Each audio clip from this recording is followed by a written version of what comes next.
Okay, I'm going to do another quick pool update. This morning we got up and got back started on several things. The water is full for the most part. And I got out here and started trying to get in my aquatic plants.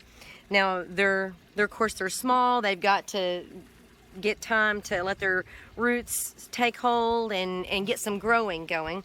But I want to turn this around here and kind of show you what I've got. It looks kind of sparse right now because of that, but I want to show you what I've got. We've got 3 different levels in here of depths, and we have various different kinds of water plants. We have some that go underneath. They're oxygenators. We have some, now I have lilies all the way down here. I don't know if y'all can see this, but I have lilies all the way down here, and they haven't made it to the top yet, obviously.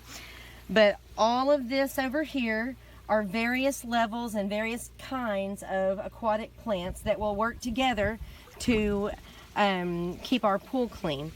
We also added an aerator to the deep end over there, and then also to the regeneration area, which also adds, obviously adds oxygen to the plants and to the water, and then it helps to stir it all up and keep all the temperatures about the same and not letting it be cold on the bottom and hot on the top. And it helps the plants as well. Helps to keep from algae from really growing rapidly. But I wanted to show you guys that. I'm going to show you another one here in a little while. We got our skimmer up and running, and the water level was up to the point that we could go ahead and get it going, and it is really working. It's a DIY skimmer. We did it ourselves, and we made, if you can see it back there, we made it come out in a waterfall, but I'll show that on another video. Y'all have a good weekend.